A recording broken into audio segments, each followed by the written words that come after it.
Hey everyone, I just got finished shooting a video about the things that you should probably look out for when buying one of these Chinese bikes, or what you can expect the quality to be when you get one of these Chinese bikes.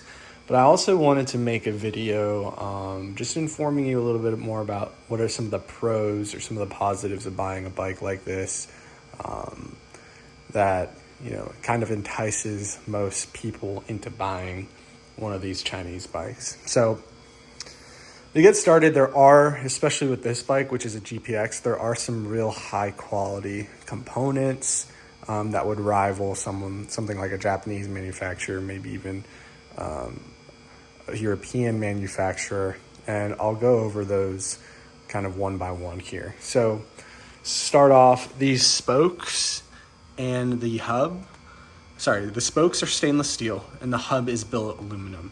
So right there, those are some quality components. You won't have to worry about those spokes rusting. That hub should last a while. What I do hear about these is that those spokes will just come loose.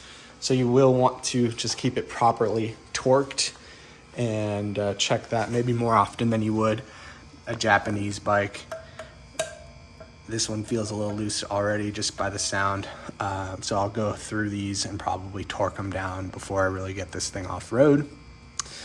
The other thing that's nice about this bike is you do get a nice O-ring chain. No, this one isn't rusting. It just has some like Colorado clay on it from the guy that I bought this from. So definitely need to clean that chain off, but it looks like it's actually a nice quality O-ring chain.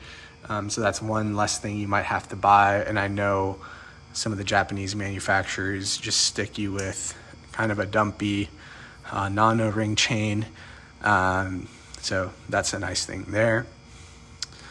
The other thing is, let's talk about the power plant here. So you've got on this bike, for instance, a 450 single overhead cam. It's fuel injected. You can see the fuel filter there. And it's got a 6-speed transmission.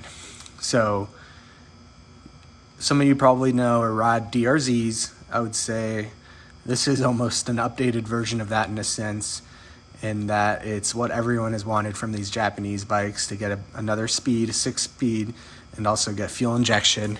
So something that you can get on one of these Chinese bikes for not that much money, I would say.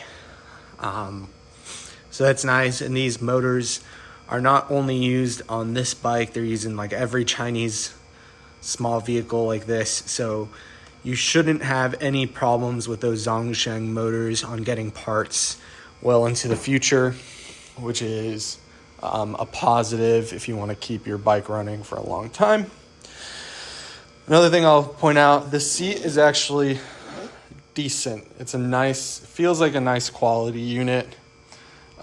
It's made by SZC, which is where a lot of these components are. It's like a knockoff Chinese brand that makes all these performance parts. So not bad there. Again, it's fuel injected. It's got a standalone ECU, which is nice. It came with a lithium battery. Now, lithium battery is actually reading like 14 volts, which I don't know if that's all right or not, but hey. So that's all positive. You have other billet parts where it kind of matters. The triple clamp billet. A lot of these parts are solid billet. So at least you can have a little bit of peace of mind on some of those components being sturdy and potentially lasting you a good long while. It is also it's water cooled. It's got 2 radiators. It's got a fan.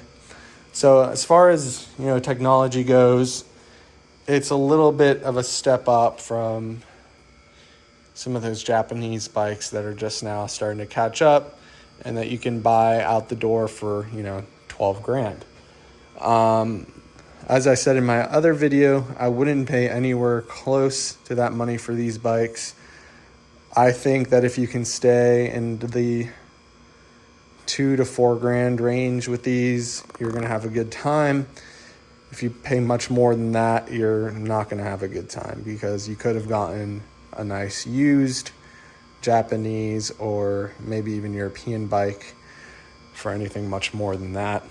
So just keep that in mind. If the price is right, if you find one of these used and you're willing to put up with some of the Chinesiness of these bikes, I would say give it a shot. I'll be reporting back with some of the modifications that I make. I'm going to be getting this bike tuned.